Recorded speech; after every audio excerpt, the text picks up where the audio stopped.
Hello friends, glorious classes में आपका स्वागत है। देखिए, आज हम लोग क्लास 10th का संख्या पद्धति का लगभग 25 प्रश्न, 1 से लेकर 25 प्रश्न का हल, ऑब्जेक्टिव वस्तुनिष्ठ प्रश्न को हल करेंगे।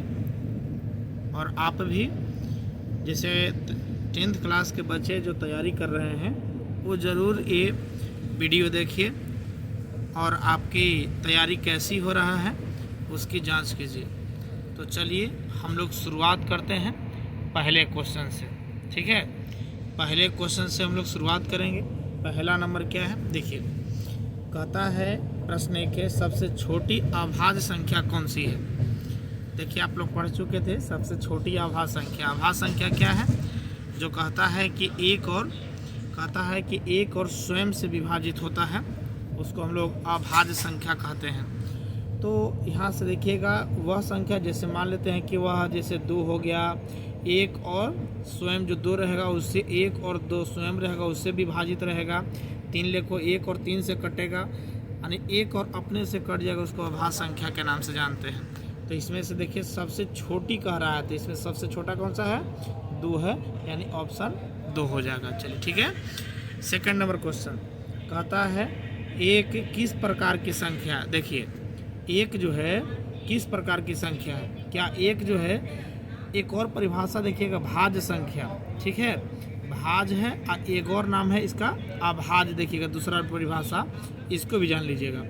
भाज्य में कहता है कि एक और अपने को छोड़कर, ठीक है, एक और अपने को छोड़कर किसी दूसरी संख्या से यदि पूर्णतः विभाज्य होता है उसको भाज्य संख्या, और जो विभाज्य नहीं होता उसको अभाज्य संख्या।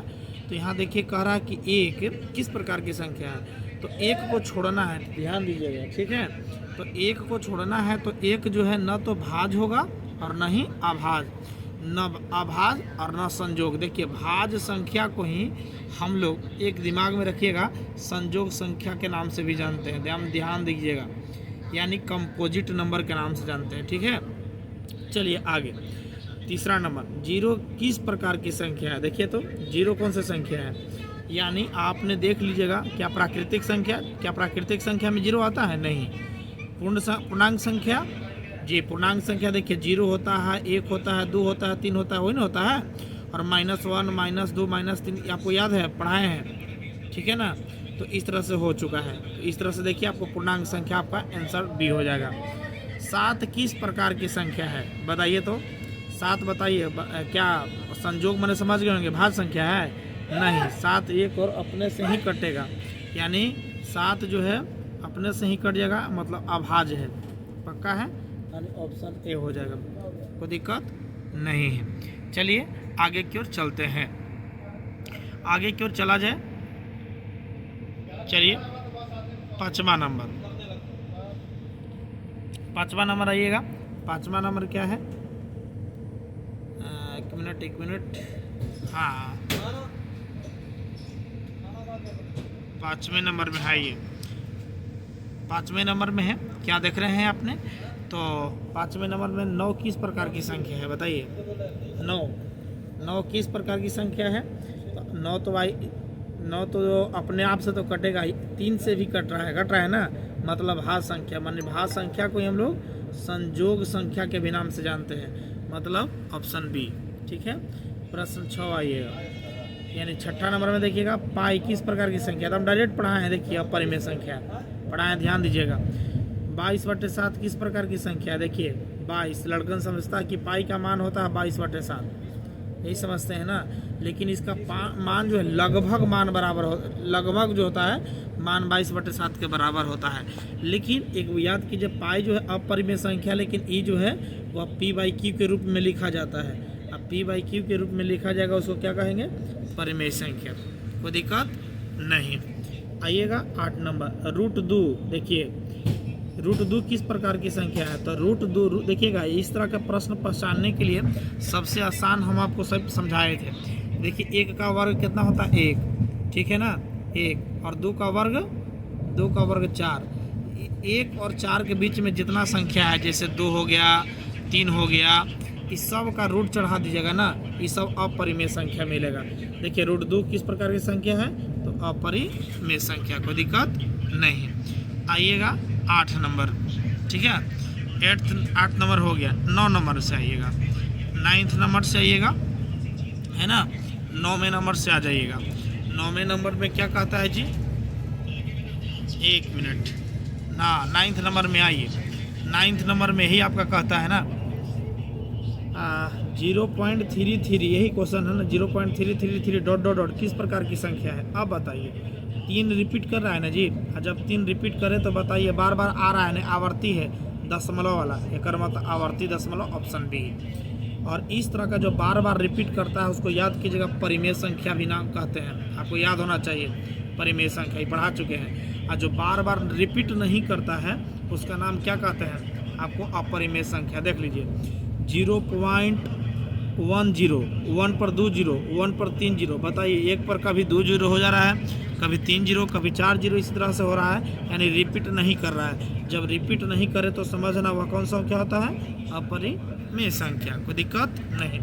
सबसे छोटी पूर्ण संख्या बताइए, पूर्ण संख्या कहाँ से शुरू होता है, 0 से ना, 0 1 2 3 4, तो सबसे छोटा कौन होगा, 0, ऑप्शन बी होगा, कोई दिक्कत नहीं।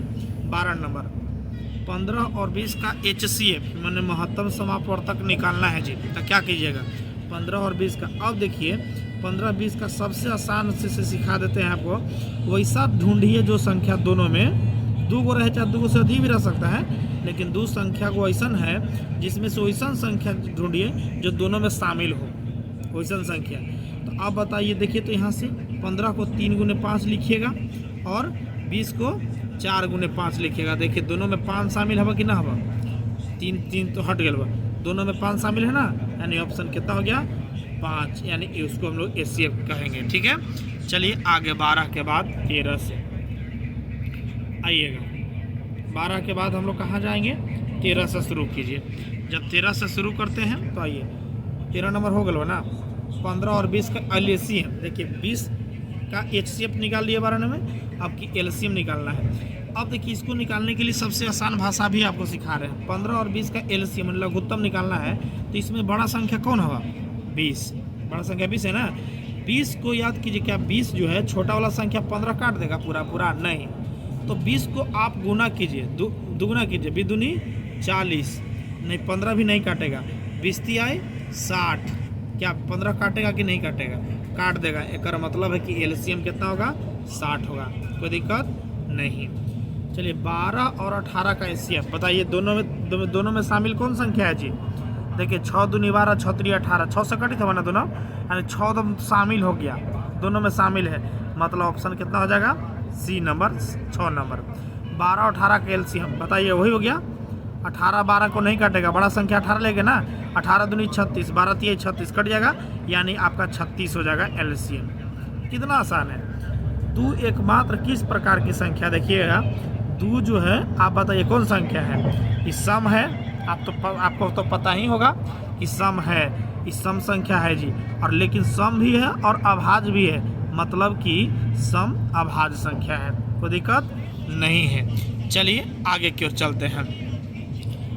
17 नंबर से आइए, 17 नंबर क्वेश्चन क्या कहता है, आइए 17 नंबर, 17/34 किस प्रकार की संख्या है, देख रहे हैं ना क्वेश्चन, 17/34 बताइए जी। 17/34 के मतलब आप 17 दूनी कितना कर दीजिएगा, 34, यानी 1/2 हो जाता। अब जब 1/2 हो जाएगा माने P/Q होगा कि नहीं होगा, और जब P/Q माने कौन संख्या, परिमेय संख्या। बताइए √49 आ गया, देखिए तो √49 का मान क्या होगा, बताइएगा। 49 का वर्गमूल कितना जी, 7, 7 7 49, कितना आसान है। इसमें और भी आसान आपको सिखाए थे, देख लीजिएगा, जैसे 1 का स्क्वायर 1, 2 का 4, 3 का 9, ये सब याद है ना। उसी प्रकार 7 का 49, अब 49 का वर्गमूल 7 हो जाएगा, कोई दिक्कत। √81 का बताइए, 9 81, एकदम ईजी है, छूटना नहीं चाहिए क्वेश्चन, कोई दिक्कत नहीं। तो आगे की ओर चला जाए। चलिए 19 के बाद आइए 20 आइएगा। √50 बताइएगा, देखिए तो कितना है, बढ़िया आइएगा। हाँ देखिएगा, √50 जो है किस प्रकार की संख्या है, अब समझिए, डरने की ज़रूरत नहीं है। रूट 50 बताइएगा केकर बीच के अंदाजा में रखिएगा। 49 है, 49 7 का वर्ग होता है ना जी, और 8 8 64, यानी 7 का स्क्वायर और 8 के स्क्वायर, 7 का स्क्वायर 49 और 8 का स्क्वायर 64, ये दोनों के छोड़ के बीचवा में जितना भी संख्या आएगा, जैसे 50 51 52 सब के जो रूट चढ़ेगा ना, वो सब बताइए अपरिमेय संख्या कहलाएगा। तो बताइए वह कौन संख्या है? अपरिमेय संख्या। 0.25 किस प्रकार की संख्या? अब देखिए तो आप बताइए 0.25 बताइए, तो बताइए दशमलव से भी रोक सकते हैं। बताइए दशमलव के बाद ये स्टॉप हो गया, कहीं नहीं जाएगा, ये रेकड़ी नहीं चढ़ा ऊपर है, जब नहीं चढ़ा हुआ तो ये रुका हुआ है, माने रुक गया। और जब रुक गया तो उस संख्या का नाम क्या है जी? परिमेय संख्या। और नहीं तो ऐसे दशमलव काटो तो नीचे 1 दे दो, और दशमलव के बाद 2 अंक है ना, तो 2 0 दे दीजिए। तो देखिए यहाँ बन जाएगा 25/100 बन जाएगा ना, माने P/Q के रूप में लिखा जाएगा परिमेय संख्या। कोई दिक्कत? अब इसी प्रकार देखो 0.27272727 बार बार आएगा ना, 27 27 27 बार बार आएगा, मतलब बार बार आएगा। तो अब बताइए ये तो रिपीट करेगा, माने आवर्ती है, ये है आवर्ती है ना, और आवर्ती तो है ही, और आवर्ती दशमलव है कि नहीं है? बोलाइए, ऑप्शन क्या हो जाएगा? बी हो जाएगा। कोई दिक्कत? 2/7 कितना आसान है जी। 2/7 का दशमलव रूप कैसा होगा? एक बात बहुत बढ़िया समझ में लीजिएगा, जिसके हर में देखिएगा यहाँ पर 7 देखिए अपरिमेय संख्या रहे, जैसे आपका 3 5 7, ऐसा नहीं, अभाज्य संख्या खास करके। कौन संख्या? अभाज्य संख्या रहेगा ना, तो कभी भी रुकेगा नहीं, दिमाग में सेट कर लीजिए, कभी भी रुकेगा नहीं। और जब नहीं रुकेगा मतलब है कि वह आवर्ती होगा, वह बार बार आते रहेगा। देखिए भाग करके देख लीजिएगा, तो आते रहेगा तो इसके मतलब है वह आवर्ती है जी। कोई दिक्कत है? नहीं। चलिए आगे की ओर चलते हैं। 23 के बाद 24 और 25 2 गो और है।